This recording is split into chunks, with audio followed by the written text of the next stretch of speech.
నలమహారాజు దమయంతులను భీమరాజు వెతికించుట. నల దమయంతులు రాజ్యభ్రష్టులై అడవుల పాలైన సమాచారం విన్న విదర్భ దేశాధిపతి బాధపడుతూ తన కుమార్తె అల్లుడు నలుడు ఎచ్చట ఏం ఇక్కట్లు పాలై ఉన్నారో అని బహుభంగుల దుఃఖాక్రాంతి చిత్తుడై భూత భవిష్యద్వర్ధమాన సంగతులను తెలియగల పండితులైన బ్రాహ్మణులను కొందరిని పిలిచి వారిని ఉచిత రీతిన సత్కరించి వారితో మంచి మాటలతో ప్రసంగించుతూ, అయ్యా బ్రాహ్మణ ప్రధానులారా, కూతురు నలుడు జాడ తెలియరాకున్నది. రాజ్యభ్రష్టులై ఎటకో వెళ్ళిపోయారు అని వింటున్నాను. వారిని వెదకి వారి జాడ తెలుసుకొని రండి. అలా వారి జాడ తెలిపిన వారికి 1000 బంగారు నాణేలని 1000 కామధేనువులను ఇంకా గొప్ప అగ్రహారాలను బహుకరించుదను. కష్టమైన పనిగా భావించక చాలా చాకచక్యంతో ఈ పనిని నిర్వహించి వెతుక్కుంటూ రండి అని చెప్పి నలుమూలలకు వారిని భీమరాజు వెతికింప పంపాడు. బ్రాహ్మణులు కూడా ఆ విధంగా విదర్భరాజుని ఆజ్ఞను గైకొని చాలా దేశాలు వారి జాడలను అరయగోరి పల్లెల్ని, జనపదాలని, గ్రామాలని, పట్టణాలని సంచరిస్తూ నలదమయంతుల జాడ కనుగొనుటకు అట్టి ప్రయత్నాలు చేయసాగిరి. సునందుడు దమయంతిని గుర్తించుట. విదర్భరాజైన భీమరాజు ఇష్టాన్ని నెరవేర్చుటకై నల దంపతులను వెదుకుచున్న బ్రాహ్మణులకు నలదమయంతుల జాడ ఇంతవరకు వారికి తెలియరాదయ్యను. అలా సంచరిస్తున్న బ్రాహ్మణులలో సుదేవుడను నామధేయుడైన బ్రాహ్మణుడు చేది దేశానికి ప్రభువైన సంబాహువు యొక్క పురానికి వెళ్ళి పుణ్యహ వాచనార్థం రాజగృహానికి వెళుచున్న బ్రాహ్మణ బృందంలో కలిసిపోయి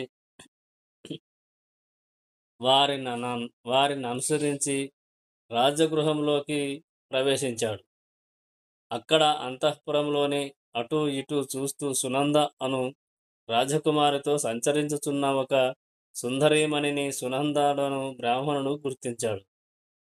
సైరంధ్రీ వ్రతంలో ఉండి చిక్కిపోయిన శరీరంతో తాలిబొట్టు తప్ప మరే ఆభరణాలు లేక చక్కని ఆకారం రాణి లాంఛనాలతో ఒప్పుచున్నది. చిగురుటాకులలో కప్పబడి గాలి తరంగాలకి అటూ ఇటూ కదలాడుతూ చక్కగా కనబడే ఓ సుమంలాగా, నల్ల మబ్బు తునకలలోని మెరుపు లాగా, సానబట్టిన దుమ్ము కప్పిన రత్నంలా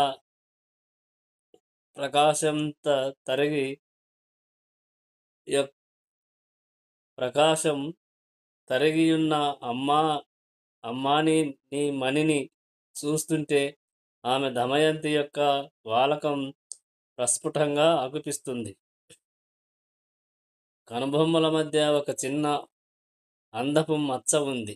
అది కూడా ఆమె దమయంతి అని దృఢంగా తెలియచున్నది అని ఆమె పోలికను సునందుడను బ్రాహ్మణుడు చిన్నతనం నుంచి చూస్తున్నదైనా నేటికి పెద్దదే అయినా కొంచెం అందం తగ్గి క్షీణించుడిలా ఉన్న ఆమె దమయంతియే అను అభిప్రాయం బలంగా ఏర్పరచుకున్నాడు. ఆ బ్రాహ్మణుడికి ఆమె గురించి వివరం పోల్చుకోసాగాడు. ఆమె వివాహిత అయి శుభలక్షణాలు కల పతివ్రతా చిహ్నాలు దాల్చి ఉంది. స్త్రీలకు ప్రతివ్రత్యాన్ని మించిన అలంకారం వేరేమీ లేదు. పాతివ్రత్యానికి ఏ ధనం సాటిరాదు. పాతివ్రత్యం ఎంతో మహిమ కలది, అగ్నిలాంటిది, పుణ్యప్రదమైనది, గౌరవం కలిగించున్నది. పాతివ్రత్యాన్ని మించిన అందం వేరేమీ కలదు. మానవ సంఘంలో సుస్థిరమైన స్థానాన్ని కలిగించేది, 10 కాలాల పాటు మహాకీర్తి ప్రతిష్టలను పెంపొందించేది ఈ ప్రాతివ్రత్యం. ప్రతి స్త్రీ, సాధారణ స్త్రీ ప్రతివ్రత చిహ్నాలు దాల్చిన అటువంటి గాంభీర్యం, ఉత్తమ ధర్మం, భర్తనే నమ్మి పతిగా భావించగల మనస్తత్వం కలిగి ఉండడం సాధ్యపడదు. అల్ప స్త్రీలు ఎంత నటన చేసినా అల్పబుద్ధులే కలిగి ఉండును. కాని స్థిరచిత్తం, దృఢప్రతిజ్ఞ చాడం అనేలా ఉండవు. నేటి ఈ దమయంతి ముఖం పుణ్యలక్షణ సంపన్నమై ఉన్నందున సందేహం లేదు, ఈమె విదర్భ రాజకుమారికయే. ఆ బ్రాహ్మణుడు ఇంకా ఇలా అనుకున్నాడు: ఆ విదర్భరాజు ఉప్పు తిని ఆ రాజునే దిక్కుగా నమ్మి వారి వల్ల బ్రతుకుతున్న మాకు మా మూలంగా ఆయన సంతసించితే ఆ దినమే కృతజ్ఞతా దినం, అదే సుదినం అని ఎంచి మెల్లగా వినయంగా మచ్చిక పరిచయం ఉన్నలాగా కొద్దిగా మాటలాడి చూస్తా రాజమాత సైరంధ్రిని దమయంతిగా గుర్తించుట. సుదేవుడనే బ్రాహ్మణుడు దమయంతిని గుర్తించి ఆమెను సమీపించి ఇలా అన్నాడు: ఓ కమల దళాక్షి, విదర్భరాజపుత్రి, నీ జననీ జనకులు విదర్భలో రాజగృహమందు క్షేమంగా ఉన్నారే కాని వారి మనస్సులు మాత్రం క్షేమంగా లేవు. మీ క్షేమ సమాచారాలు తెలియరానందున కలత చెంది ఉన్నాయి. మిగిలిన రాజంతఃపుర పరివారం అంతా క్షేమమే. మీ క్షేమం తెలిసే వరకు రాజగృహమందు ఏ వేడుకలు, వినోదాలు, విలాసాలు ఉండవు. అమ్మా నిషిధరాజపత్ని, నేను నీ సోదరునికి మిత్రుడను. నేను సుదేవుడను, బ్రాహ్మణుడను. నీ సమాచారం, నీ భర్తను గురించిన జాడ తెలియక కుంగుచు కొందరు బ్రాహ్మణులను దశ దిశలకు మీ జాడ తెలుసుకొనుటకై నీ తండ్రి విదర్భాధిపతి అయిన భీమరాజు పంపినాడు. మేమందరము సాధారణంగా చాలా చోట్ల వెదికాం, కానీ ఏ విధంగానూ మీ జాడ తెలియరాలేదు. ఇది పని కాదని మేం నాలుగు దిశలకు వెళ్ళి తీవ్రంగా అన్వేషింపబూని నేను చేది దేశానికి వచ్చి వెదకనారంభించాను. ఎట్టకేలకు నా పుణ్యవశం చేత నేడు చాలా మంచి రోజు నిన్ను చూడగలిగా అని బ్రాహ్మణుడు అనుచుండగా ఆ దమయంతి ఆ బ్రాహ్మణుణ్ణి సుదేవుడుగా గుర్తుపట్టి తన తల్లి తండ్రులు బంధువుల క్షేమాన్ని విన్నంతనే కనులు నీరు కార్చసాగింది. ఏడ్చుతున్న సైరంధ్రిని చూసి సునంద గబగబా వెళ్ళి రాజమాతకు సైరంధ్రి దుఃఖిస్తున్న విధానాన్ని చెప్పగా వెంటనే సుకరాంధ్రుందరితో రాజమాత ఆందోళన చెందుతూ చరచరా వచ్చింది. దమయంతి ఉన్న చోటుకి ఆ సమయంలో సైరంధ్రితో సంభాషించుచున్న బ్రాహ్మణుణ్ణి చూసి, ఓ బ్రాహ్మణోత్తమా, ఈమె మీకు తెలిసినదేనా? ఈమె ఎవరు? నీవెవరువు? ఈమెను గురించిన సంగతులేమి మాకు వివరంగా తెలపండి. మాకు వినవేడుకగా ఉంది. ఏ కారణం చేత ఈమె ఇలా పరిభ్రమించుతుందో ఈ విషయాలు మాకు త్వరగా తెలియపరచండి. ఈమె ఇక్కడ ఉండి పలు రకాలుగా వ్రతాలు ఆచరిస్తూ నియమనిష్టలను పాటిస్తుంది. ఇదంతా ఎలా సంభవించినది అని అడగ్గా సుదేవుడిట్లా ఆమె సందేహాలకి సమాధానాలు చెప్పదొడగినాడు. ప్రకాశమానమైన ముఖమండలం గల ఓ రాజ మాత, ఈమెను గురించి ఏమని చెప్పుదును? నాకు గల వాచా విభావాన్ని బట్టి చెప్పడానికి ప్రయత్నిస్తా. ఈ సుందర కమలముఖి విదర్భరాజైన భీమరాజు కుమార్తె, నిజ భుజ విక్రమార్జిత ధరాతల ప్రభువైన నిషధరాజగు నలచక్రవర్తి సతీమణి. ఈమె దమయంతి అను పేరు ప్రసిద్ధి చెందిన సుగుణరాశి. విధి విలాసం వక్రించిన కారణంగానో దుష్టగ్రహాల ప్రవేశం వల్లనో నలమహారాజు దుష్ట వ్యసనానికి గురై హఠాత్తుగా సమస్త రాజ్యాన్ని వైభవాన్ని కోల్పోయి కట్టుబట్టలతో అడవుల పాలయ్యెను.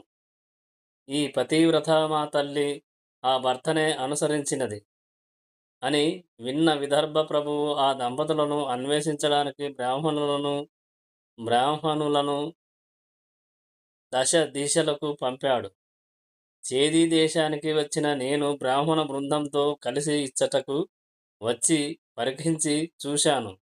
అన్ని కోణాల నుంచి ఈమ ఈమడల ప్రధురాలైన దమయంతిని పుణ్య శుభ లక్షణాలు గల ఆమె ముఖాన్ని గమనించగా చిన్ననాడు చూసిన ఆమె ముఖంపై కనుబొమ్మల మధ్య ఎందుగల శుభలక్షణాన్ని సంస్కారం లేక మలినమై ఉన్న ముఖ మండలమందు ఉండుటను గమనించా అని చెబుతున్న ఆ విప్రవాక్యాలను వింటున్న వారందరూ ఆశ్చర్యచకితులయ్యారు. ఈ మాటలు వింటున్న రాజమాత ఆనంద బాష్పాలు రాలుస్తూ మితిలేని సంతోషాన్ని పొందింది. అంతేకాదు వెంటనే లేచి దమయంతిని చేరి సంతో సంతోషాతిశ సంతోషాతిశయంతో ఆమెను ఆలింగనం చేసుకొని ప్రేమగా ఇలా మాట్లాడింది. రాజమాత, ఓ చిన్నారి, నేను చూడు నాకేసి ఎవర్ని? నీ తల్లిని నేను, మీ అమ్మ దశర్ణ మహారాజుకి కూతుళ్ళం. నీ తల్లి విదర్భ దేశాధీశుడైన భీమరాజుని పరిణయమాడింది. నేను వీరబాహునకు భార్యనయ్యాను అని చెప్పింది. వెంటనే దమయంతి వినయ విధేయతలతో ఆమెకి నమస్కరించింది. నలమహారాజు భార్య అయిన దమయంతి సునందను తన ఒడిలో కూర్చుండబెట్టుకొని ప్రేమతో ప్రేమాలాపాలతో కొద్ది రోజులు గడిపింది. ఒకనాడు రాజమాతను చేరి ఇలా చెప్పింది. అమ్మా, ఇక్కడ ఉన్న విదర్భపురంలో ఉన్నా ఒకలాగే ఉంటుంది. ఎక్కడ ఉన్నా ఒకటే. కాని తమ్ముళ్లను, తల్లిదండ్రులను, నా పిల్లల్ని చూడాలని ఉత్సాహంగా ఉంది. నువ్వు సరే అంటే వెళ్ళి వస్తానమ్మా. అందుకు తగిన ఏర్పాట్లు కావించి నన్ను ఆశీర్వదించి ప్రేమతో పంపుదు అమ్మా అని వేడగా రాజమాత ఆమె కోరికకు అనుగుణంగా తన కుమారుని ఇచ్చి సైన్యంతో ఉచిత పరివారంతో మంచి సమయం చూసి రత్నాలతో దగదగలాడుతున్న బంగారు రథం మీద కూర్చుండజేసి విదర్భకు పంపింది. కొద్ది రోజులు ప్రయాణించి దమయంతి పరివారంతోనూ సైన్యంతో కూడిన నగరం చేరింది. అక్కడ భీమరాజు దంపతులు కనుల ఆనంద బాష్పాలు పడుచుండ తన కూతురుని తీసుకుని రాజప్రసాదంలోకి ప్రవేశించారు. దమయంతి దూసరిత ముఖం, పతివ్రత ధర్మం కలిగి చిక్కి ఉండి రాజదంపతులకు నమస్కరించి అందరి క్షేమం సమాచారాలు అడుగుతూ కూతుర్ని కొడుకుని ఎత్తుకొని ముద్దులాడి కొంతకాలం అలా ప్రాణనాథుని ఎడబాటుకు చింతిస్తూ కాలం గడుపుతుంది. కానీ మనసు దిగులుగా ఉండి తన ప్రాణనాథుని ఉనికిని తెలుసుకొని ఎలా అయినా తన భర్త పాదసేవ చేయాలని ఆరాటపడజొచ్చింది. ఒకనాడు తన తల్లిని సమీపించి ఏకాంతంగా ఉన్న సమయం చూసి మనోదుఃఖాన్ని దిగమ్రింగుకుంటూ దమయంతి అంది. అమ్మా, నా భర్తకు దూరంగా ఉంటున్న ఈ జీవితం నాకు చాలా దుఃఖమయంగా ఉంది. నా ప్రాణపతి లేకుండా నే బ్రతకలేనమ్మా. ఆయనను వెదకుటకు ప్రయత్నింపజేయుము. కొద్ది కాలంలో ఆయన జాడ తెలిసినదా బ్రతికిపోగలను, లేదా ఇంక ఎంతో కాలం బ్రతకలేను. నాకు నా ప్రాణపతిని చూసే భాగ్యం కలిగించు. లేదా కొద్ది కాలంలో ప్రాణాలు పోవుట నిశ్చయమమ్మా. కాబట్టి త్వరగా వారిని వెదికే ప్రయత్నాలు ప్రారంభింపచెయ్యి అని పతి విరహబాధతో చెప్పింది. తల్లియు తన కూతురి అభిమతాన్ని తండ్రికి చెప్పింది. వెంటనే భీమరాజు తగిన తెలివిగల బ్రాహ్మణులను రావించి నలచక్రవర్తిని వెదకి ఆ వార్తను తమకు తెలియజేయమని, అది కూడా అతి త్వరలో వెదికింపమని ఆ బ్రాహ్మణులకు తగిన ఏర్పాట్లు గావించాడు భీమరాజు. వారు బయలుదేరే ముందు దమయంతి వచ్చి ఇట్లు పలికింది: ఓ బ్రాహ్మణులారా, నిషాధిపతి అయిన నల మహారాజు పరిస్థితులకు లోనై విధి విలాసం బాగులేని కారణంగా అనర్హుడై అజ్ఞాత రూపంలో పోల్చుకోరాని వాడుగా ఉండును. కావున ఆ నలుని గుర్తించుట కష్టతరంగా ఉండును. మీరలు ఆయనను గుర్తించే విధానాన్ని మీకు చెప్తాను వినండి. నా మాట ఫలించితే ఆయనను ఆనవాలు కట్టగలరు. అది ఎట్లనగా, మీరు రాజనగరాలకు వెళ్ళండి. అక్కడ రాజస్థానాలలో ప్రవేశించి ఇతరులకు మీరు చేయు ప్రయత్నాలు తెలియని విధంగా అనుమానం కలిగినచో ఇలా చెప్పండి. అది ఎట్లనగా, సత్యమును పలుకువాడుగా ప్రసిద్ధి చెందినవాడు అయి కూడా సహధర్మచారిణియు ప్రేమ కలది అగు భార్యను విడిచిపెట్టి ఆమె ధరించిన చీరలో సగభాగాన్ని ధరించి నిద్రించువేళ ఆమెను విడిచి ఎక్కడికో వెళ్ళిపోవుట యుక్తమైనదేనా? అది ధర్మమగునా? భరించువాడు భర్త మరియు భరించుబడినది భార్య అని పెద్దలు అంటున్నారు కదా. ఆ శాస్త్రాన్ని అనుసరించక భార్యను విడిచియుండుటకు సుజన పద్ధతి కాదు. శాస్త్రాలలో భార్యాభర్తల సంబంధాన్ని గురించి చెప్పబడ్డ సూక్తులు నిరర్ధకం అవుతున్నాయి. అన్ని ధర్మాలు, అన్ని న్యాయాలు,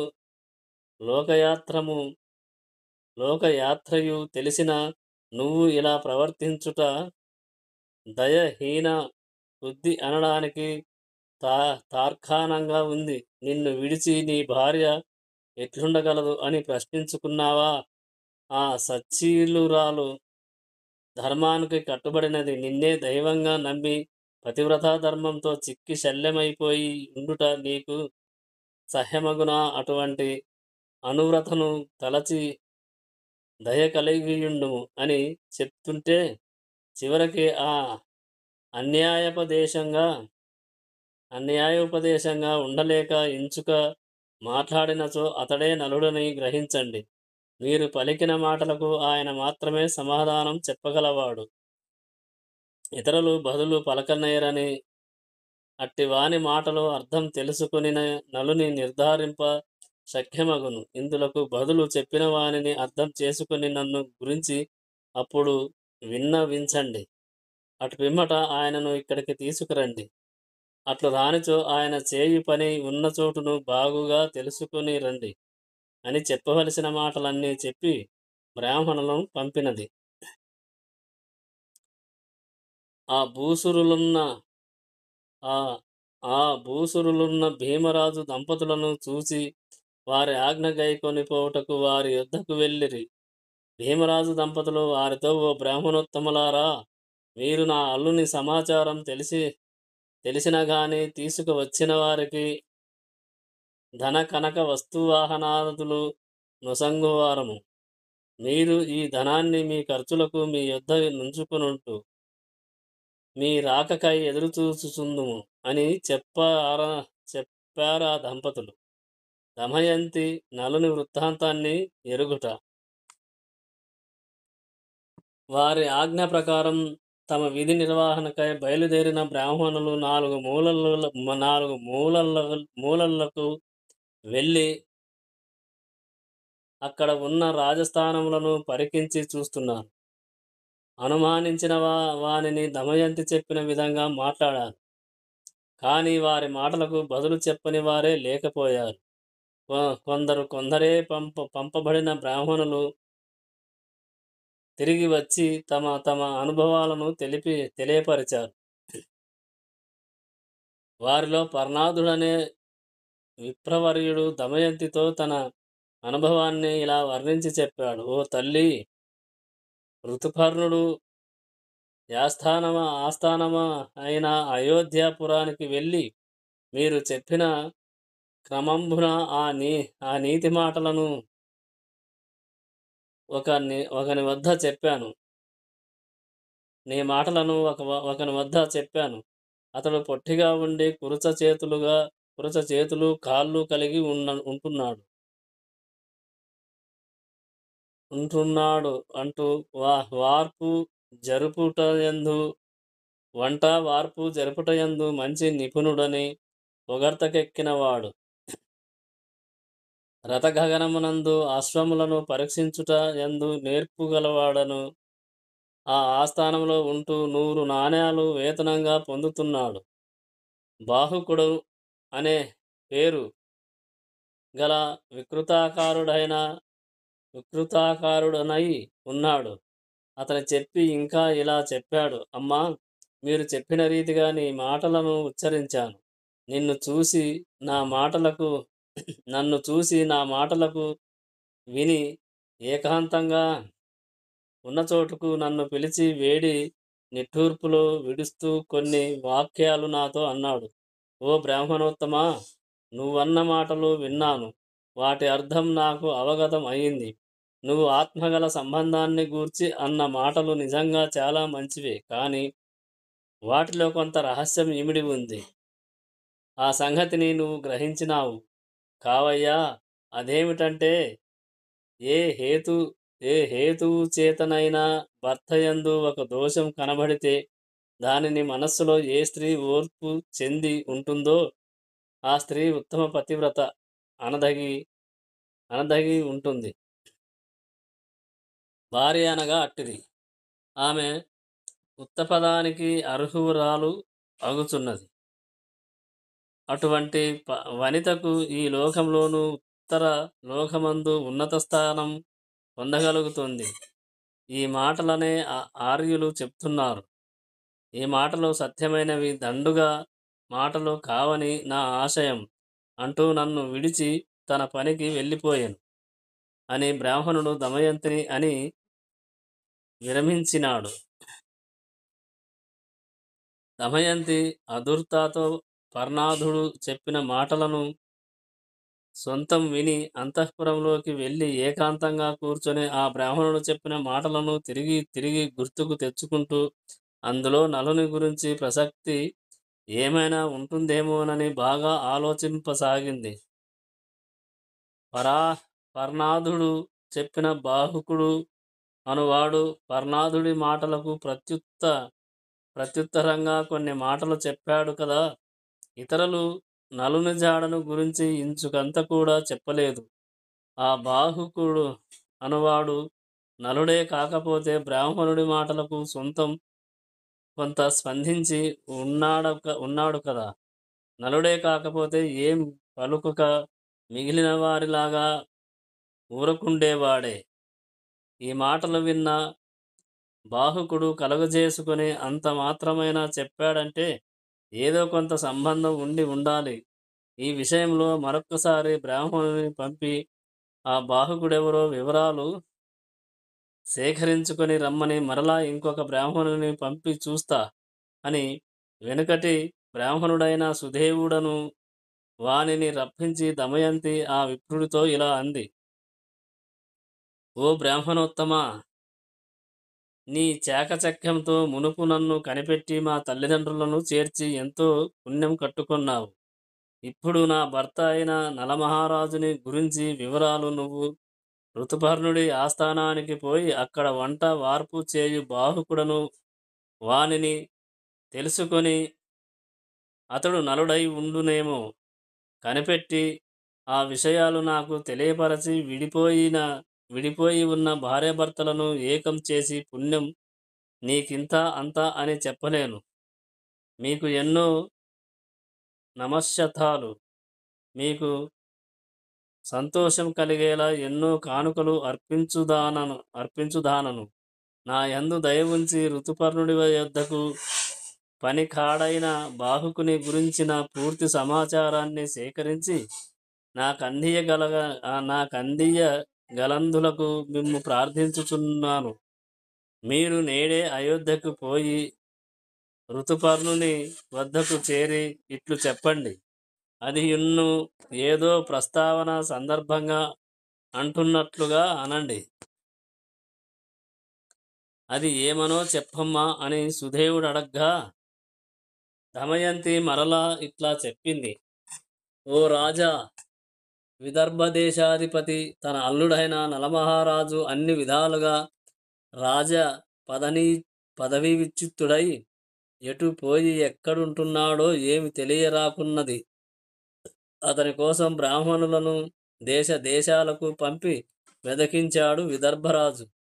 కాని ఏం సమాచారం రానందున అతనిపై ఆశ విడిచి ద్వితీయ స్వయంవరం జరపడానికి పూనుకున్నాడు.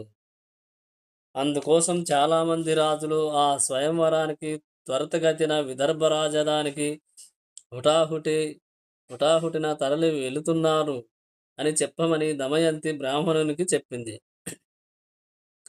దమయంతి నుండి సుదేవుడు బ్రాహ్మణుడు సెలవు తీసుకొని అయోధ్యకు వెళ్ళి ఋతుపర్ణుని సభలోనికి పోయి దమయంతి చెప్పిన రీతిగా సుదేవుడు ప్రకటించాడు. విదర్భరాజు తన కూతురైన దమయంతికి తన అల్లుడు జాడ తెలియనందున ద్వితీయ స్వయంవరం ప్రకటించి ఉన్నాడు. అది కూడా రేపే అని దానికి ముహూర్తం కూడా నిర్ణయించబడింది. అప్పుడే రాజులందరూ హుటాహుటిన శీఘ్రంగా అచ్చటికి పోవుచున్నారు అని ఏ కొద్ది భాగం కూడా విడవక దమయంతి చెప్పిన తీరుగా చెప్పి బ్రాహ్మణుడు విరమించాడు. ఆ బ్రాహ్మణుడి మాటలు వింటున్న ఋతుపర్ణుడు అశ్వాశ్వాలకు వచ్చి, బాహుక, రేపు విదర్భకు పోవాలి. తన అల్లుడు కానరానందున విదర్భరాజు దమయంతికి ద్వితీయ స్వయంవరం ప్రకటించాడట. దానిని చూడ్డానికి నేను కూడా ముచ్చటపడుతున్నాను.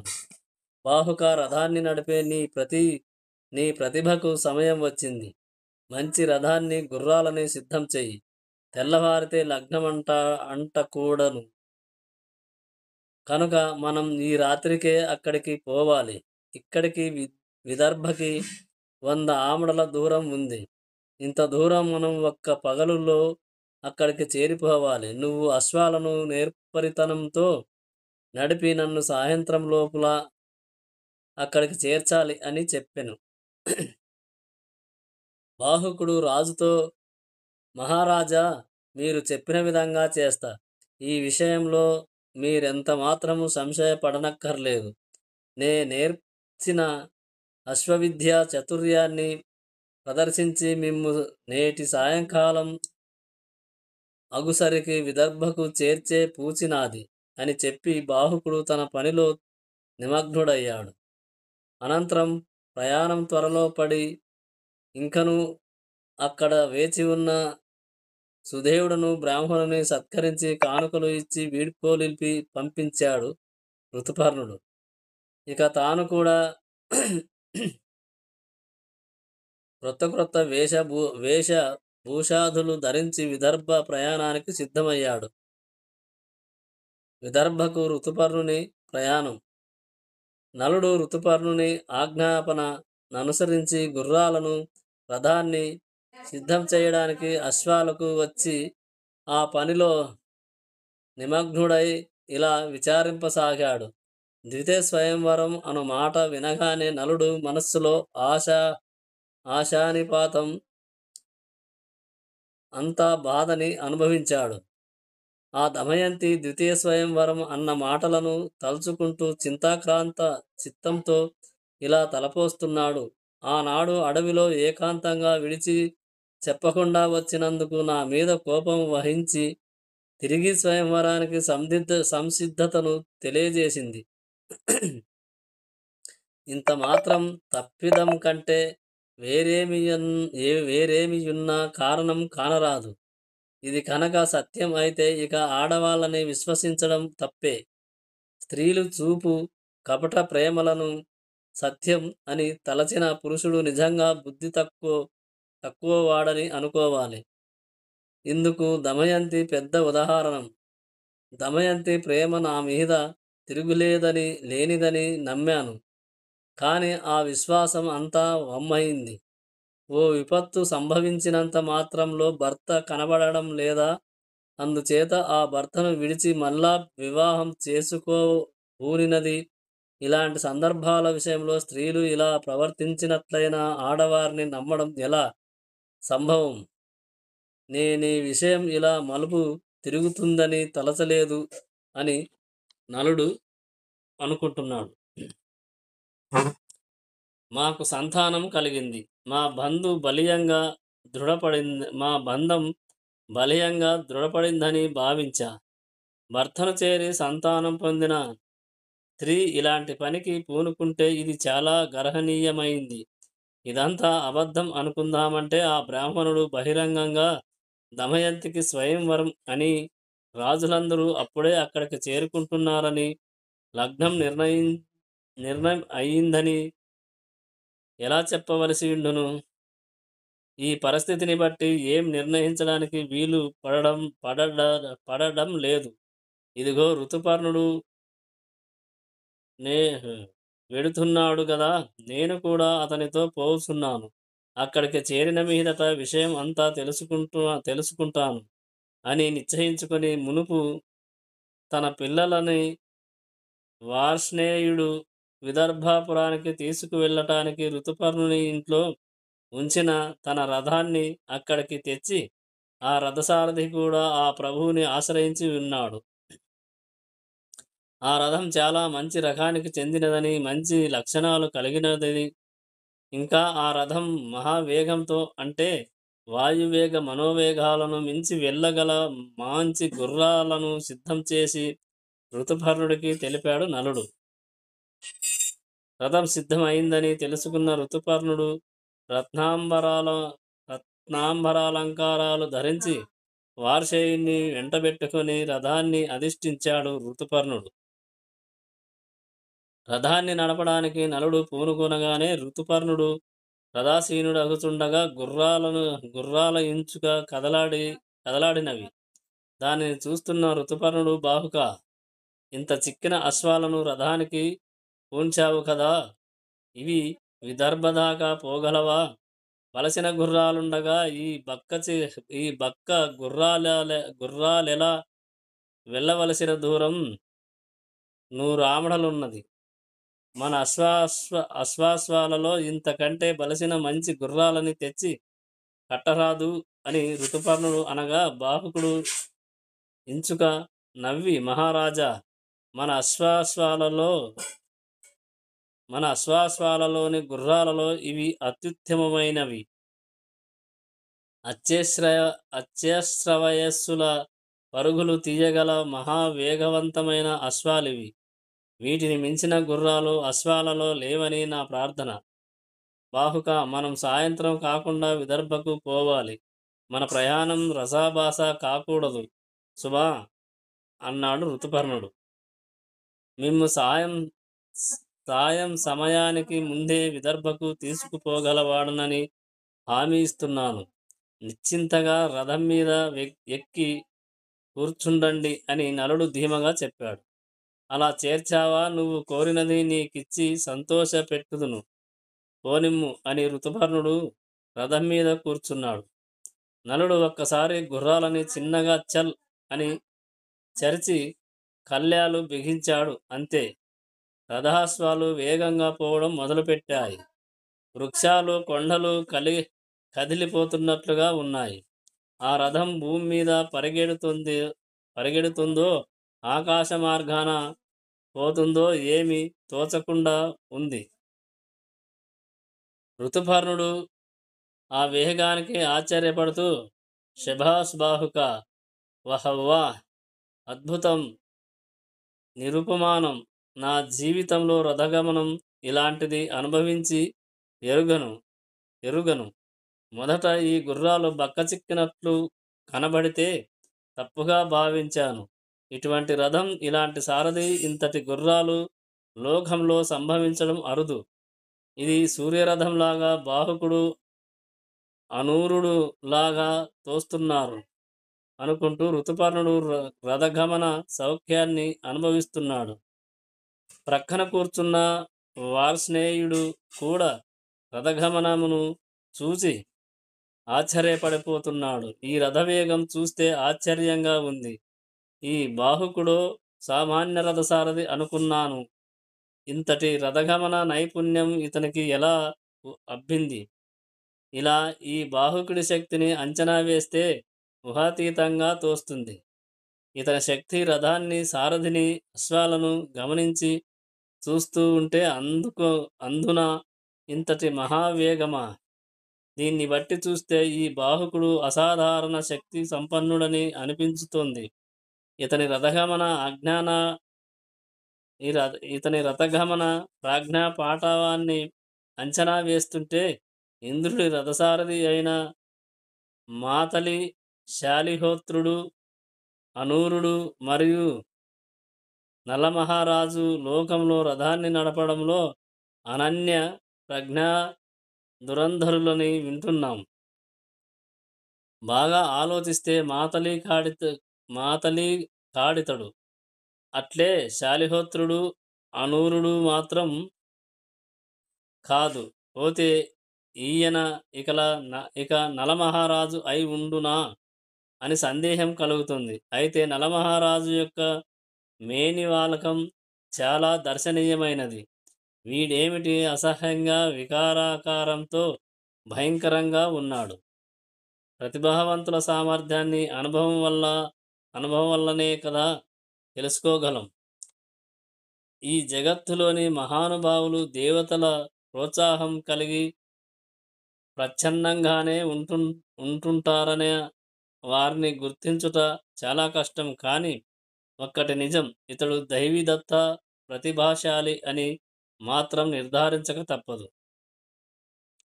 నరచోదితమైన రథం మహావేగంతో పోవుచున్న సమయంలో గాలివాలుకి ఋతుపర్ణుడు ధరించిన కండువ ఎగిరిపోయింది.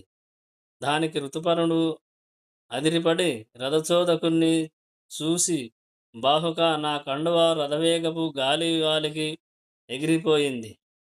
ఒక్కసారి రథవేగాన్ని ఆపు. వార్ష్ణేయుడిని పంపి దాన్ని పట్టుకురమ్మందాం. ఆ తరువాత తిరిగి ప్రయాణం సాగిద్దాం అన్నాడు. ఆ మాటలు బాహుకుడు విని, రాజా, ఇప్పుడు ఆ కండువ ఆమడ దూరానికి పోయింది. వార్ష్ణేయుడు వెళ్ళి దాన్ని తీసుకురాలేడు. అది సాధ్యపడదు. పోతే పోయిందని చింతమాని ఉండండి. నిమిషానికి ఆమడ దూరం చొప్పున పరుగులు తీస్తున్నాయి గుర్రాలు. మనం చాలా ఆలస్యం చేసి బయలుదేరాం. ఆ అస్తమయ కాలానికి ముందే మనం విదర్భకు చేరాలి కదా, అంచేత గుర్రాల్ని ఇంత వేగంగా తోలేస్తున్నాను అని రథ వేగాన్ని బహు బహు బహుభంగులుగా ఆచరించుతూ వెళ్ళిపోతుంటే, రాష్ట్రాలు, పల్లెలు, పట్నాలు దాటుకుంటూ వెళ్ళిపోతుండగా ఋతుపర్ణుడు బాహుకుణ్ణి చూసి, దట్టంగా ఉన్న ఆ తాండ్ర చెట్టును చూడు అని పిందెలతోటి ఆకులతోటి ఉన్న ఆ చెట్టును చూపి ఇలా అన్నాడు. ఇదిగో బాహుక, చూడు, ఈ లోకంలో ఎందరో ప్రతిభావంతులు ఉన్నారు. అందరూ తలో విద్యలోనూ నిష్ణాతులుగా ఉంటున్నారు అని అన్ని విద్యలు తెలిసినవాడు ఉండడని నిశ్చయంగా చెప్పవచ్చు. క్షుణ్ణంగా నేను విద్యను నేర్చి ఉన్నాను. అదేమిటంటే, దేన్నైనా చూసి లెక్కించనక్కర్లేకుండా ఎన్ని స్వరూపాలున్నాయో చెప్పగలను. అది నాకున్న కచ్చిగ విద్య. దాన్ని అక్ష హృదయం అంటారు. దాని మహత్యం నీకు అవగతం చేస్తా. ఉదాహరణకు, అదిగో ఆ ఎదురుగా కనబడుతున్న తాండ్రి చెట్టును చూడు. రథవేగానికి అది ప్రక్కకి వెళ్ళిపోతుంది. ఆ చెట్టు దగ్గరకు రాగానే ఒక్క త్రుటికాలం నిలుపు. దానికి ఎన్ని ఆకులు, ఎన్ని పిందెలు, ఎన్ని పళ్ళు ఉన్నాయో వెంటనే చెప్పేస్తా. అప్పుడు నేను వట్టి రాజును మాత్రమే అనుకుంటావో, ఒక మహాప్రజ్ఞశాలి అనుకుంటావో చూడు అని అంటుండగా ఆ తాండ్ర చెట్టు సమీపించగా నలుడు వేగం తగ్గించి ఆపాడు.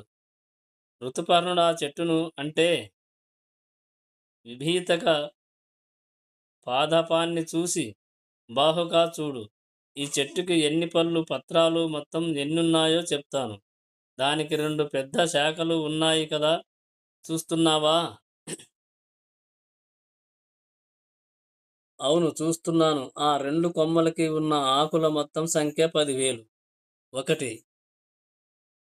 దాని యందు ఉన్న పళ్ళు కూడా అన్నే. మిగతా చిన్న కొమ్మల్లో ఆకులు, పళ్ళు కలిపి 2090. నే చెప్పిన ఈ లెక్కకు తిరుగుండదు అని రాజు అన్నాడు. విద్యల మార్పిడి. బాహుకుడు ఋతుపర్ణుడికి విద్య వై వైదుష్యానికి ఆశ్చర్యపడుతున్నాడు. ఆశ్చర్యపడుతున్నాను రాజా. ఇది ఇలా నిజమైతే ఎంతో మెచ్చుకోదగ్గ విషయం. ఇది నమ్మాలంటే పూర్తిగా లెక్కించినా కానీ నమ్మలేను. మీరు అంగీకరించితే ఆ చెట్టును క్రిందకు తోసి లెక్కించి వస్తానని అనగా, అట్లే దాఖలా చూసి రమ్మని ఋతుపర్ణుడన్నంతలో బాహుకుడు గబగబా చెట్టును క్రిందకు పడదోసి లెక్కించగా ఋతుపర్ణుడు చెప్పిన లెక్కకు సరిపోయినది. అప్పుడు బాహుకుడు అన్నాడు ఋతుపర్ణుడితో, ఓ రాజా, ఈ నీ నేర్చిన విద్య చాలా అద్భుతమైనది. ఇలాంటి విద్య ఇంతవరకు నేను కనలేదు, వినలేదు. నాకీ విద్యను నీ నుండి నేర్చుకోవాలని ఉంది. నా ప్రార్థనను అంగీకరించి నాకీ విద్యను ఉపదేశింపుము అని నలుడు కోరాడు.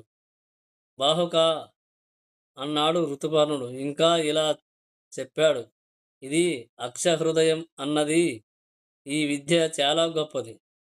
దీన్ని ఎరిగిన వారు గణిత శాస్త్రాన్ని, దాని మర్మాలను ఇట్టే తెలుసుకోగలుగుతారు. ఇంతేకాదు, దీని జ్ఞానం వల్ల ఆత్మశుద్ధియు, పీడలన్నీ పోవుట, ఏ విధమైన బాధలు ఉండకపోవుట, మంచి గుణాలు ఉబ్బి కీర్తివంతులై మంచి మిత్రులు కలవారున్న కాగలుగుతారు. నువ్వు ఈ విద్యను అడిగావు కనుక నీ యందలి ప్రేమ చేత ఈ అద్భుత విద్యను నీకు ఉపదేశింప నేంచాను అని చెప్పి యథాక్రమంగా ఋతుపర్ణుడు ఆ విద్యను బాహుకునికి ఉపదేశించాడు. విదర్భపురానికి వెడుతున్న ఉత్సాహంలో నిండు హృదయంతో ఋతుపర్ణుడు చెప్పగా నలుడు విద్యను స్వీకరించి పరమానందభరితుడయ్యాడు. అటు తర్వాత ఆ అయోధ్య ప్రభువైన ఋతుపర్ణుణ్ణి చూసి నిషధ దేశీయుడైన నలుడు అన్నాడు, గురు శుశ్రూషయా విద్యా పుష్కలేన లే లేనధా నేనచ అథవా విద్యయా విద్యా గురు శుశ్రూషచే విద్య పొందవచ్చును.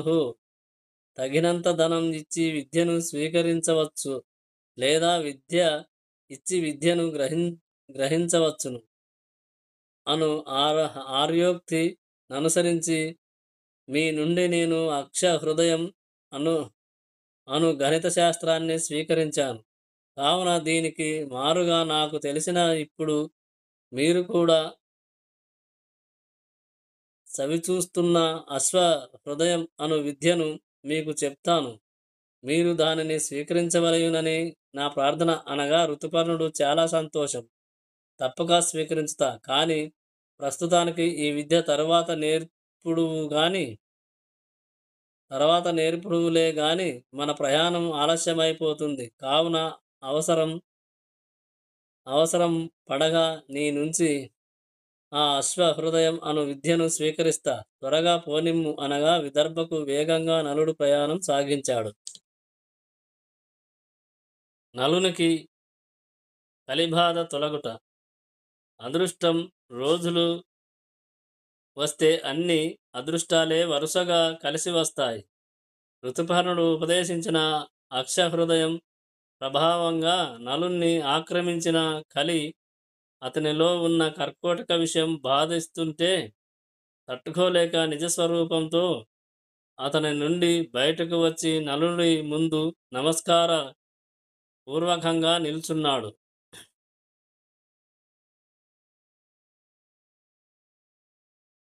నలమహారాజు కలిని చూసి ఒక్కసారి కోపావేశోటోపంతో నేత్రాల నుంచి అగ్నికణాలు ఎగ ఎగయుచుండగా ఎర్రబారిన చూపులు చూస్తూ శపించడానికి ఉద్యుక్తుడవుతుంటే ఆ భావాన్ని కనుగొని కలి చాలా భయంతోనే చేసిన తీవ్రమైన తప్పును క్షమించు నలసార్వభౌమ. ఉన్మాదం పెరిగిన ఘనత గర్వంతో నీలో ప్రవేశించి పలు కష్టాలు పెట్టాను. నీలో ప్రవేశించినది లయగా లయఘాతు. నేనెంతో బాధల పాలయ్యాను. నాకు తిక్క కుదిరింది, బుద్ధొచ్చింది. అక్ష హృదయ విద్యా ప్రభావం వల్లను కర్ కర్కోటక విషదం దహ్యమానంతరంగుడనైన నీలో ఇంకా ఉండలేక బయటకు వచ్చి పడి నీ క్షమార్పణను కోరుకుంటున్నాను. ఇంకా ఏమంటే నీ పేరును ఉచ్చరించు వారి యందు కూడా ప్రవేశించను. ఈ విధంగాను కలిబాధ కలగకుండా చేయుదును. నీ నామస్మరణ చేయువారి ఎడ చాలా జాగ్రత్తగా ఉంటాను. ఇదే ప్రమాణం చేసి చెబుతున్నాను. నన్ను క్షమించి విడువుము అంటూ దీనభావంతో కోరగా నలుడా కలి మాటలు విని జాలిపడి, ఓ ఈ కలిపురుష, క్షమార్పణ వేడుతున్నావు గాన నీ తప్పును క్షమించి విడిచిపెడుతున్నాను. మంచి చెడులు ఎరిగి ప్రవర్తించుకో అని అతన్ని పొమ్మని చెప్పెను. కలిపురుషుడు నలుడు చూపిన దయాగుణాన్ని మెచ్చుకుంటూ సంతోషంతో అతని నుండి సెలవు తీసుకుని తాండ్ర చెట్టులోకి ప్రవేశించాడు. నాటి నుంచి కలికి నివాస స్థానంగా ఉన్న కారణం చేత తాండ్ర చేత దూషితమైపోతుంది. దాని నీడను కూడా ఎవరు క్షణం నిల్చుండరు. నలునికి కలికి నడుమ జరిగిన ఈ ఘటన వారిరువుకే గాని, వార్షేయుడికి గాని, ఋతుపర్ణుడికి గాని ఇంచుకంత కూడా తెలియదు. కర్కోటకుడి విష ప్రభావం వల్ల ఈ విషయం ఇతరులకు ఎరుకబడలేదు. నలసార్వభౌముడు ఈ విధంగా కలిబాధను తప్పించుకుని సంతోషంతో తిరిగి రథాదూరుడై గుర్రాల కళ్యాలను ఒక్కసారిగా కదలించి చల్ అన్నాడంతే. అవి పరుగులంకించుచున్నాయి.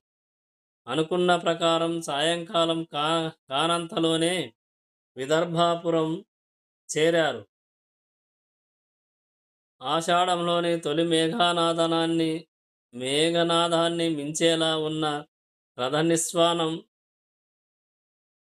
వినవస్తుండగా దమయంతి నియుక్తులైన భటులు ఋతుపర్ణుడు రాజు రాకను విదర్భాధీశుడైన భీమరాజుకి తెలియపరచగా భీమరాజును మంత్రి పురోహ సేనాపతి సహితుడై ఋతుపర్ణుడికి స్వాగతం పలికి తీసుకువచ్చి మణిమయ సువర్ణ ప్రసాదమందు ప్రవేశపెట్టారు. ఋతుపర్ణ రాజు రాకను భీమరాజు దమయంతికి పంపెను. దమయంతి ఋతుపర్ణుడి రథాన్ని నడుపుతున్నవాడు నలుడని ఆ రథధ్వనిని బట్టి ఊహింపసాగింది. నలుడు నడుపుతున్న రథధ్వని ఇట్లే ఉండునని, నలుడు ఆ అసమాన ప్రతిభా సంపన్నుడు రథం నడపడంలో అని దమయంతి తలపోయసాగింది. నా భర్త రథాన్ని నడుపుతుంటే వచ్చే ధ్వని ఇలాగే ఉంటుంది. ఆ ధ్వనిని నే ఆనవాలు పట్టగలను. నేనా ధ్వని సదా వింటుండేదాన్నే కదా. ఋతుపర్ణుని దగ్గర బాహుక నామధారి అయిన ఉన్నవాడు పర్ణాదుడి మాటలను బట్టి నా ప్రియపతి నలుడే అని అనిపిస్తుంది. అతడు నలుడై ఉండనిచో పర్ణాదుడి మాటలకు సమాధానం ఎందుకివ్వడం జరుగుతుంది? ఋతుపర్ణుడు నలుడి సారథ్యంలో ఈ స్వయంవరానికి వస్తాడని ఆశించిన రీతినే జరిగింది. ఇంత తక్కువ కాలంలో ఋతుపర్ణుడు రావాలంటే అది నలుని వలన మాత్రమే జరుగు పని. అతడు మాత్రమే అంత వేగంగా అశ్వాలను నడపగలవాడు. ఇది ఇతరులకు సాధ్యపడదని విషయం కనుక ఋతుపర్ణుడి యొద్దనున్న బాహుకుడు నలుడే అని నిర్ధారించుట సమంజసంగా ఉంది. అతని యందలి వ్యామోహం చేతనే నేనిట్టు స్ స్వచ్ఛానుగుణంగా విషయాల్ని సమన్వయించుకుంటే చాలదు. అతడు నలుడే అయినా అది మంచిది. ఇతరుడెవడైనా అయితే ఏమను ఏమగును? నా పని, నా ఊహలు, నా ఆశలు అని చాలా విధాలుగా అసలు విషయాన్ని అన్ని కోణాల నుంచి విమర్శగా ఆలోచిస్తూ ఒక్కొక్కసారి నాథుడే అని సంతోషిస్తూ, కాదేమో అని నిరాశ పొందుతూ, ఏ నిర్ణయానికి రాలేక ఋతుపర్ణుడితో వచ్చిన బాహుకుడు నా నాయకుడయ్యేనా, నా జీవితం ధన్యం. ఈ విషయం ఇదిమిత్తంగా తెలుసుకున్న తర్వాత ఇక ఈ దేహంలో ప్రాణాలు నిలవడం అసాధ్యం. భర్తలేని బ్రతుకుకు ప్రయోజనం ఏమి? బాహుకుణ్ణి గురించిన విషయాలు పూర్తిగా తెలుసుకునే వరకు నే ప్రయత్నింపవలెనే ఉన్నది. అనంతరం నా అదృష్టం నా భర్త అయ్యేనా శుభం, సంతోషం అని ఒక నిర్ణయానికి వచ్చింది. భీమరాజు పుత్రి ఆ విధంగా దమయంతి ఆలోచిస్తుంటే భీమరాజు ఋతుపర్ణుడి కోసం ఏర్పాటు చేసిన విడిదిలో దిగి విశ్రాంతి పొందిన తర్వాత స్వయంవరానికి చేయవలసిన హడావిడి ఏం కానరాదు. పురాన్ని అలంకరించలేదు. రాజులు ఎవరు వచ్చిన జాడ కానరాదు. స్వయంవర సన్నాహాలు ఏ వంక కనబడడం లేదు. పట్నంలోని ప్రజలు సంతోష విలాస వినాదాలతో కనబడుట లేదు. ఇదంతా చూస్తుంటే చాలా చిత్రంగా ఉంది. మంగళవాయిద్యాలు, తోరణాలు ఏవీ లేవు. ఈ పురంలో స్వయంవరాన్ని గురించిన భాషణమే వినరాకున్నది. ఇటువంటి స్వయంవర కార్యం జరుగుతుందంటే ఎంత హడావుడి, ఎంత పటాటోపం, జనుల కలకలం, కోలాహలం ఏమీ లేవు. మామూలుగానే ఉంది. కానీ ఏ ప్రత్యేకత కానరావడం లేదు. రాజులు ఎవరు వచ్చినా జాడలేదు. నేనే కనబడుతున్నాను. దీన్ని బట్టి చూస్తే స్వయంవరం అన్నది కల్పన, కట్టుకథ. ఇది అబద్ధమే అయితే ఆ బ్రాహ్మణుడు ఎందులకు అట్లు చెప్పెను? అలా చెప్పవలసినంత అవసరం ఆ బ్రాహ్మణునికేముంటుంది అని తీవ్రంగా ఋతుపర్ణుడు ఆలోచిస్తుంటే ఇందులో ఏదో నిగూఢ విషయం ఉన్నట్లు తోస్తుంది. ఎవరూ రాని చోట ఏ స్వయంవరం లేని వేళ నేనిక్కడికి రావడం హాస్యాస్పదంగా ఉండును కదా. ఇక స్వయంవరం వనిత దమయంతి. ఆమె మహాపతివ్రత, లోక ప్రసిద్ధి చెందింది. ఆ సంగతి లోక విదితమైనది. అలాంటి గొప్ప గుణాలు కల కాంతామణి పుణ్యాంగాన ఏదో సాధారణ స్త్రీలా చటుక్కుని యతుర్ణిని అంత సులువుగా కాంక్షింప పడునా? ఇంకా న్యాయం చెప్పడంలో ప్రసిద్ధుడైన విదర్భరాజు తన కూతురు స్వయంవరానికి కోరిక తెలిపినా అందులకు భీమరాజు అంగీకరించేవాడేనా అని ఎవరు రాని ఆ పనికి నేనొక్కనే వచ్చినందుకు నాకు ఇది చాలా లజ్జాస్పదంగా ఉంది అనుకుంటూ అసలు విషయం తెలియనందువలన తికమక పడుతున్నాడు ఋతుపర్ణ మహారాజు. అదలా ఉండగా నలుడు రథాన్ని నిర్దేశించిన చోట ఆపి గుర్రాలను అశ్వాస్వాలలో కట్టి తానొక చోట కూర్చొని విశ్రాంతి తీసుకుంటున్నాడు. అదే సమయంలో ఋతుపర్ణుడితో ఎవరెవరు కూడా వచ్చారో కూడా రహస్యంగా దమయంతి ఈ విషయంలో సత్యం తెలుసుకోవడానికి ఎట్లా ప్రయత్నించడమా, ఉపేక్ష చేస్తే తన అభిష్టం నెరవేరేదెలా అని తలచి ఏదైనా ఓ ప్రణాళికని వేసుకొని ఆ ప్రకారం ఇందలి సత్యాన్ని తెలుసుకుంటా అని భావించి తన దగ్గర ఉన్న చెలికత్తెలలో చాలా తెలివిగల చతురికను సమయానుకూలంగా విషయాన్ని కనిపెట్టగలదాన్ని చెంతకు రమ్మని కేసి అనుదానితో అను దానితో అంది. కేశి, నీ తెలివిని ఉపయోగించవలసిన తరుణం ఆసన్నమైంది. నా జీవిత సమస్యలలో నువ్వు ఉపకరించవలసి ఉంది. ఇది చాలా ప్రధాన విషయం. నువ్వు మంచి కౌశల్యంతో వాస్తవాన్ని కనిపెట్టవలసి ఉంది. సఖియా, ఏదనగా ఆ పని నేడు మన రాజధాని నగరంలో ఋతుపర్ణ మహారాజు అయోధ్య నుంచి వచ్చి ప్రస్తుతం ఇక్కడ విడిది చేసి ఉన్నాడు. అతనితో పాటు ఇంకా ఇద్దరు వచ్చారు. ఋతుపర్ణరాజును గురించి చెప్తున్నది ఏం లేదు. మిగతా వారిద్దరిలో ఒకడు మన రథసారథిగా ఉన్న వార్షేయుడనువాడు. ఇతన్ని గురించి కూడా చెప్పవలసింది లేదు. కాగా పోగా వారిలో మూడవవాడు అతను బాహుక నామంతో ఉంటున్నాడు. ప్రియసఖి, నా ప్రియపతిని గురించి పర్ణాదుడు కొన్ని విషయాలు చెప్పాడు. ఆ లక్షణాలు బాహుకుని యందు ఉన్నావా? బాహుకుడా నలుడేనా అని నిర్ధారించవలసి ఉంది.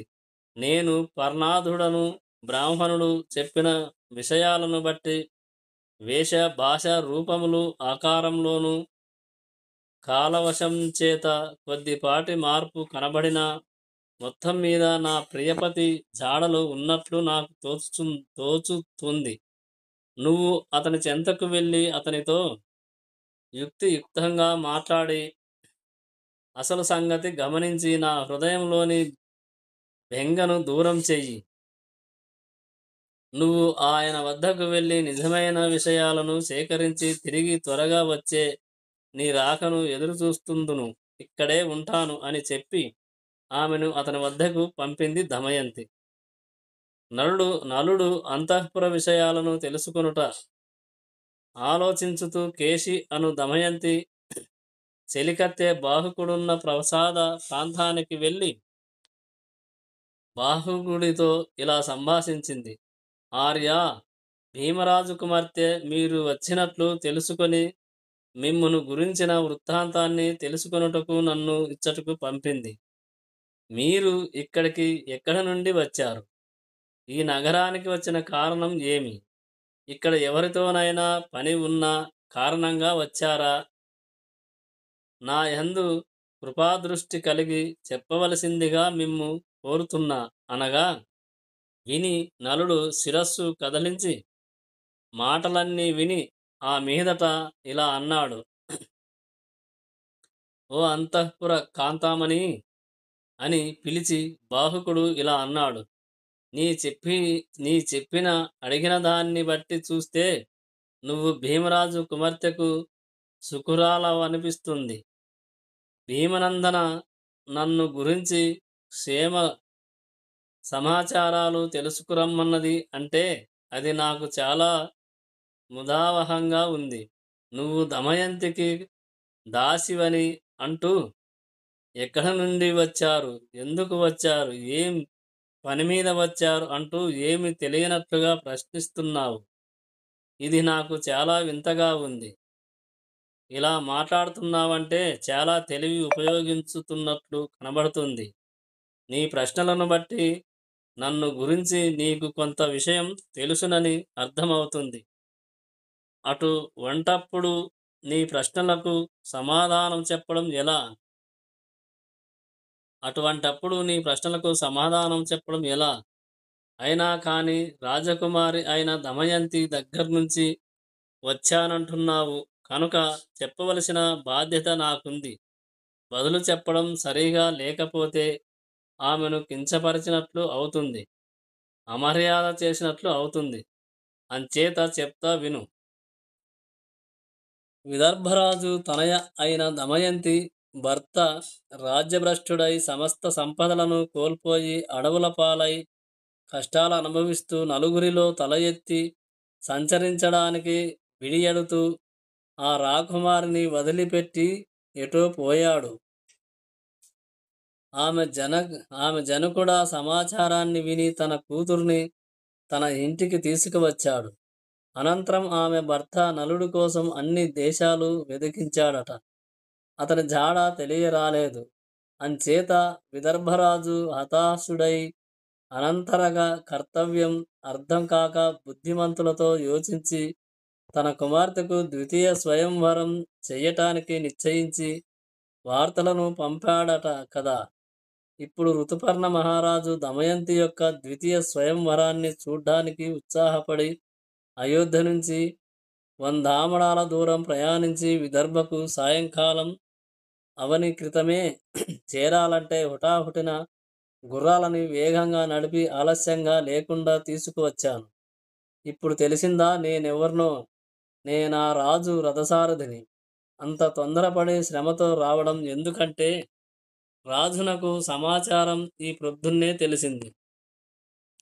బ్రాహ్మణుడు రేపే మంచి ముహూర్తం ఉందని చెప్పాడు. ఆ కారణంగా అతి శీఘ్రంగా రావడం జరిగింది. అది కూడా నేను రథాన్ని నడిపాను కనుక త్వరగా రావడం సాధ్యపడింది.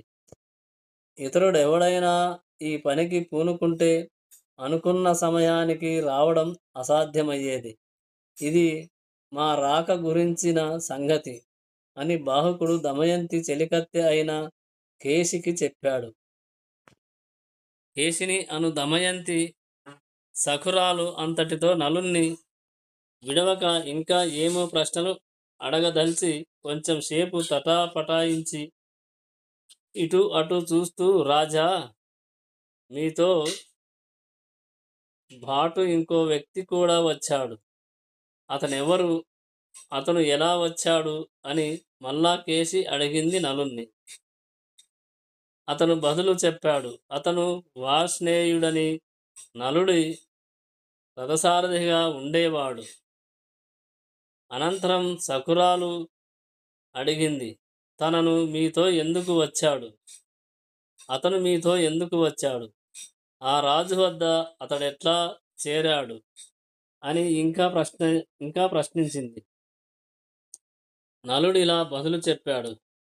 వాణ్ణి గురించా అడుగుతున్నావు? వాడు వార్ష్ణేయుడు. నలుడి పిల్లల్ని విదర్భరాజు వద్ద దిగవిడచి వెళ్ళడానికి వారిని రథం మీద తీసుకువచ్చి ఇక్కడ విడిచి వెళ్తుండగా దారిలో నిషధరాజు రాజ్యభ్రష్టుడై భార్యతో రాజ్యాన్ని విడిచి ఎక్కడికో వెళ్ళిపోయాడని విని వాడు తిరిగి రాజధానికి వెళ్ళడానికి ఇష్టపడక ఆ రథాన్ని తీసుకొని తిన్నగా అయోధ్యాపురానికి వెళ్ళి ఋతుపర్ణుడి ఆస్థానంలో చేరి అక్కడ ఉంటున్నాడు. మేం ఇక్కడికి వచ్చేవేళ వాణ్ణి కూడా తీసుకువచ్చారు. అది సంగతి అని చెప్పాడు. అయితే పాపం అంది దమయంతి. సఖురాలు ఇంకా అలా అంది. భార్య కూడా నిషధ దేశాధీశుడు దేశాన్ని విడిచి వెళ్ళడమా? భార్య కూడి నిషధ దేశాధీశుడు దేశాన్ని విడిచి వెళ్ళడమా? ఎంత కష్టం! అటువంటి చేటు పరిస్థితి పొందవలసిన వాడు కాదు. అదంతా దైవలీల. అది అలా జరగవలసి ఉన్నది. జరిగింది. ఎవ్వరూ ఏమి చెయ్యలేరు. అయితే నలుడు వెళ్ళిన దిక్కు వార్ష్ణేయుడికైనా తెలుసును కాబోలు. నాకిలా అనిపిస్తుంది. మరి మీరేమందురు అని అడగ్గా బాహుకుడు అతని కథ మిషు అతనికి తెలియకపోవచ్చు.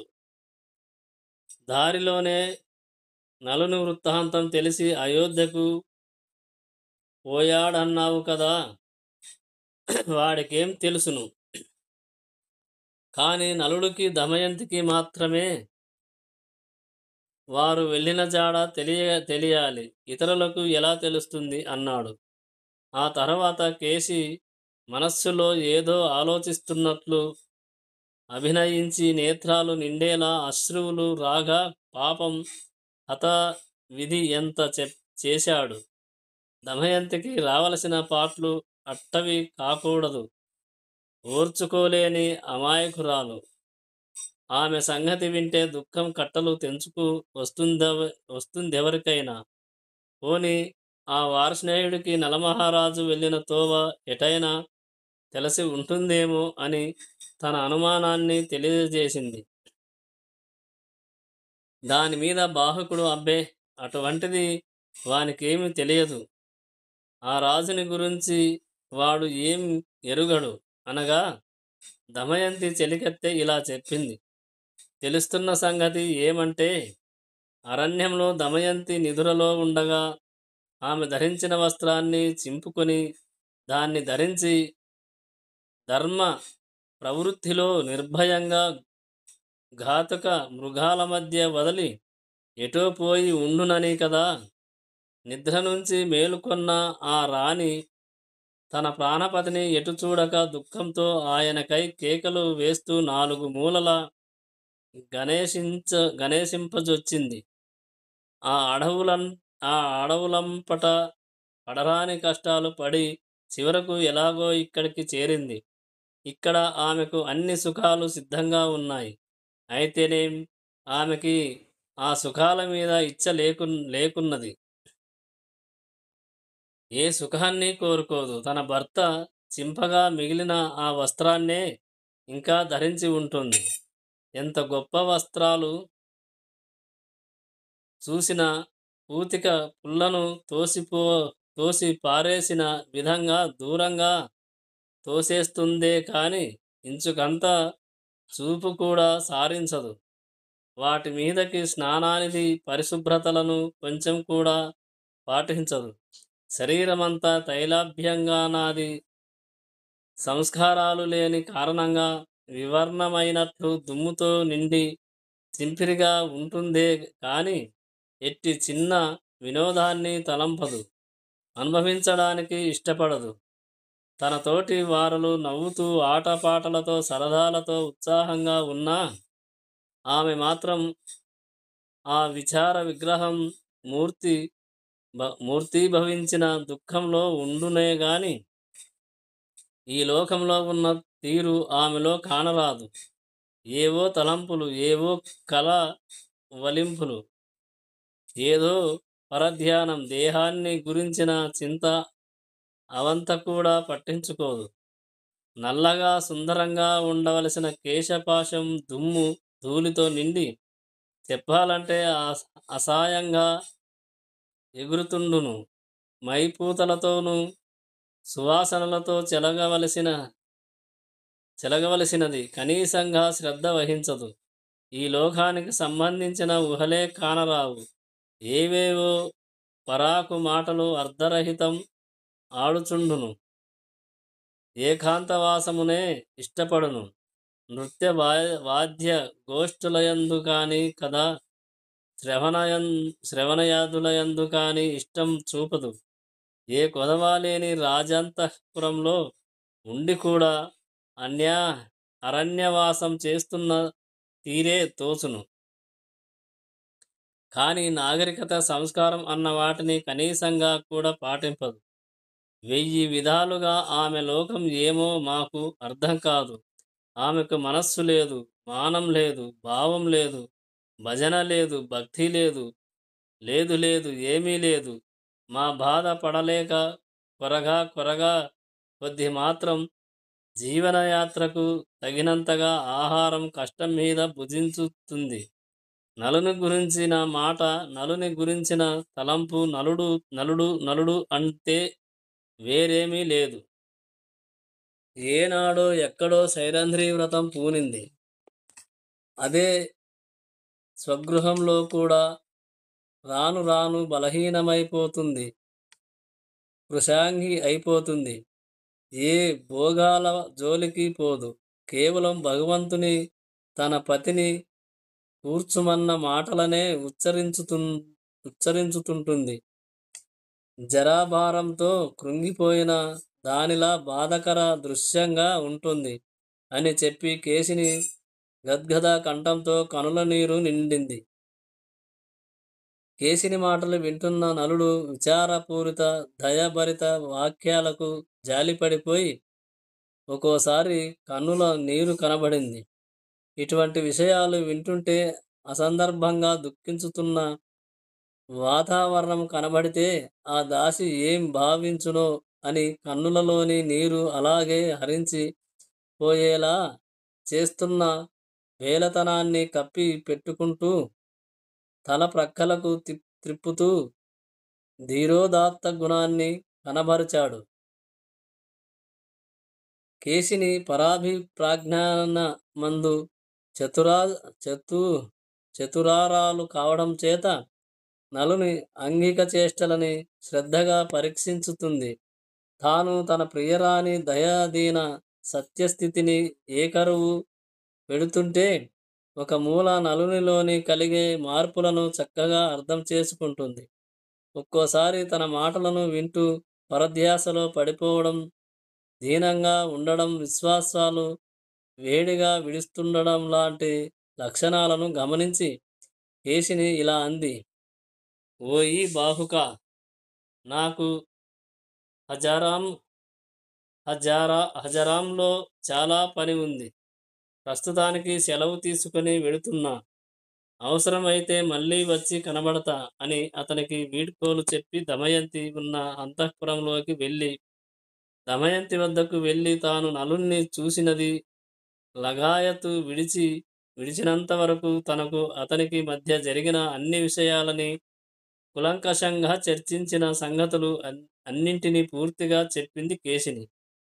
ఇంకా బాహుకుడి గుర్తులను, అతని మాటల్ని ఉన్నవి ఉన్నట్లు చెప్పింది. నలుని మహిమ. దాసి అయిన కేశిని అక్కడ తాను గాంచిన విన్న విషయాలను యథాతథంగా దమయంతికి చెప్పింది. కేశిని చెప్పిన విషయాలను బాగా తర్కించుకుంది దమయంతి. పరిపరి విధాలుగా ఆలోచించితే బాహుకుడు నిషధానాథుడనియే నిర్ణయింప వీలు కలుగుతుంది. దమయంతి తన మనస్సులో అతడు నిషధరాజు కానిచో నా కష్ట ప్రసంగాలలో ఆయన దుఃఖం కలుగుట ఏల సంభవించును. దీనంగా ప్రవర్తించుట, పెడమొహం పెట్టునటువంటివి ఎలా సంభవించుచును?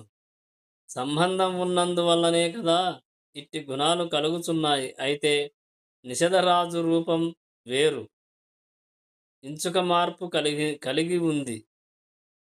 బాహుకుడి రూపం పోతే ఇతర విషయాలు అన్నీ బాహుకుడే నలుడని నిర్ణయింపదగి ఉన్నది.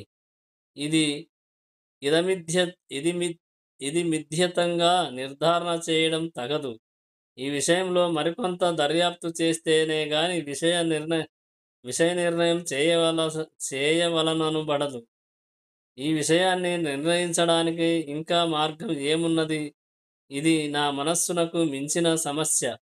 ఈ సమస్యను పరిష్కరించడం ఎలా అని బహుభంగులుగా విమర్శించి మళ్ళీ ఆ చెలికత్తె అయిన కేశినిని పంపి ఇంకా కొన్ని ఊపీలు తీసిగాని నిర్ధారించడం కుదిరేలా లేదు.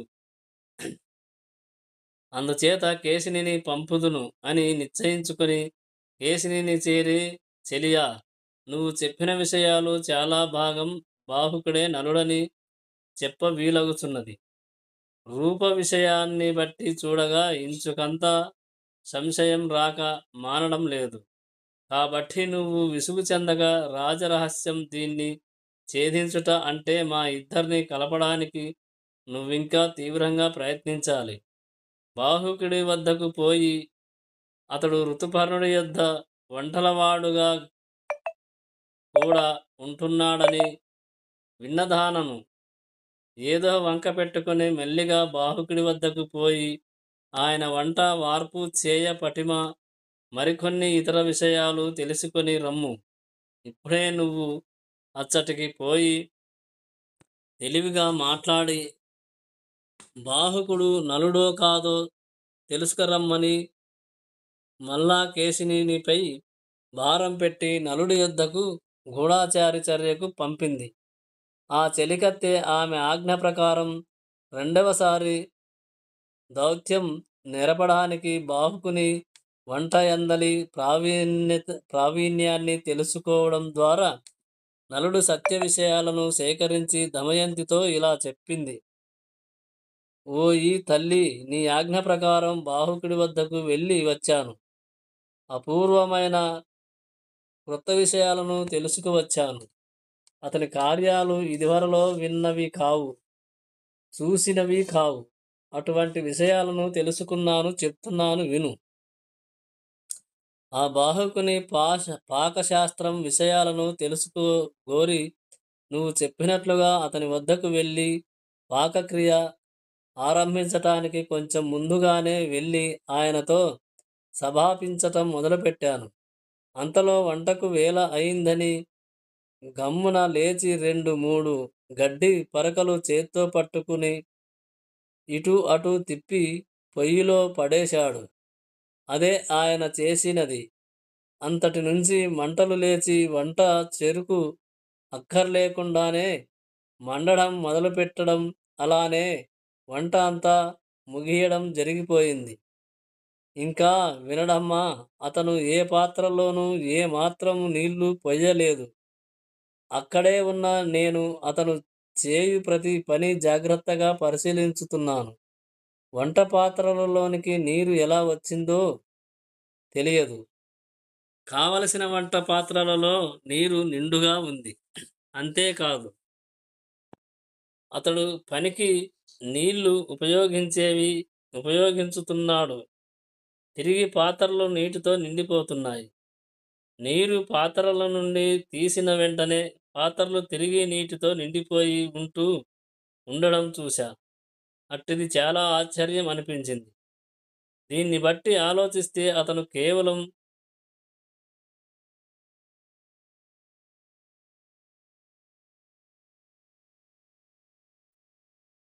ఇద్దరిని కలపడానికి ఋతుపర్ణుడి యొద్దకు వంటలవాడిగా కూడా ఉంటున్నాడని విన్నాను.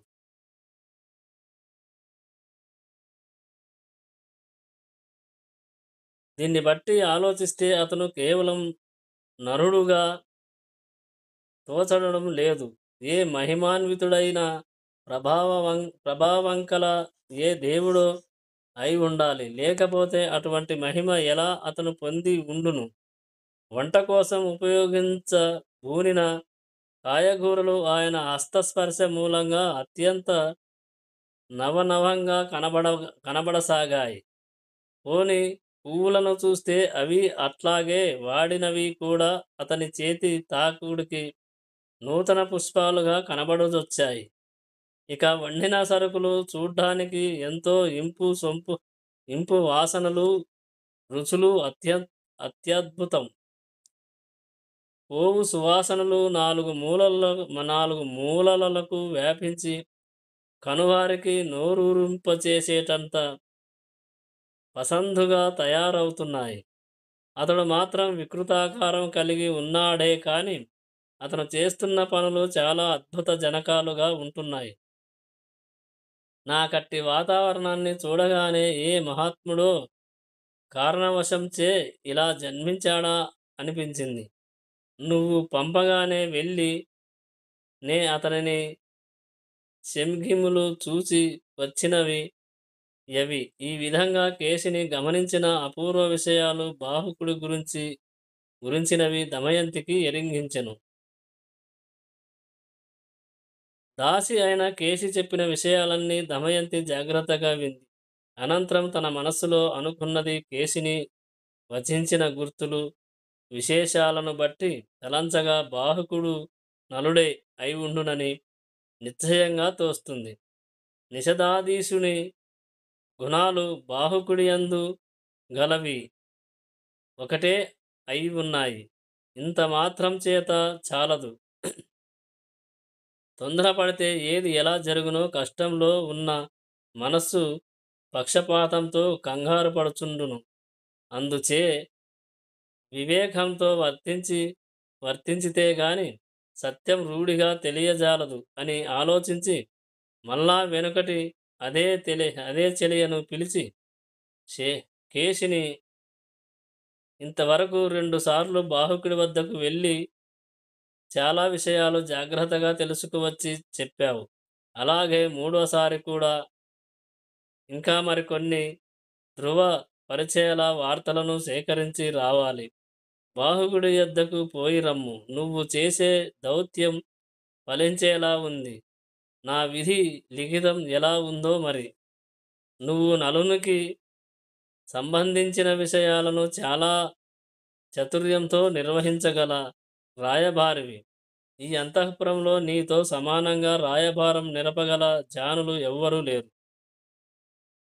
కావున ఈసారి కూడా నువ్వే వెళ్ళు. ఈసారి నువ్వు కొత్త పంథాన్ని నిర్వహించాలి. ఇదిగో ఈ ఇద్దరు పిల్లల్ని అంటే ఇంద్రసేనని, ఇంద్రసేనుణ్ణి నీతో తీసుకువెళ్ళు. నా ప్రియపతి వర్ధనం పిల్లల్ని చూసిన తర్వాత ఎలా ఉండునో తెలుసుకో. ఆయన చూపే ప్రేమ చనువు, ఇంకా ఆయన చూపులు, పలకరింపులు, మనోభావాల ప్రదర్శన మొదలైన విషయాలను గమనించు. అతడు సంతానాన్ని చూస్తే నిజమైన తండ్రి ఎలా ఉండునో చూడు. ఊరుకొని ఉండలేడు కదా! ఈసారితో బాహుకుడు నలుడో కేవలం బాహుకుడో బాగా ఆనవాలు దొరుకును. ఈసారి కూడా నువ్వే తెలివిగా ప్రవర్తించి నిక్కచ్చిగా నలుని గురించి వాస్తవాలను చివరగా తేల్చి రమ్ము పొమ్ము అని ఇద్దరి పిల్లల్ని ఆమెతో పంపి ఆమె రాకకై ఎదురు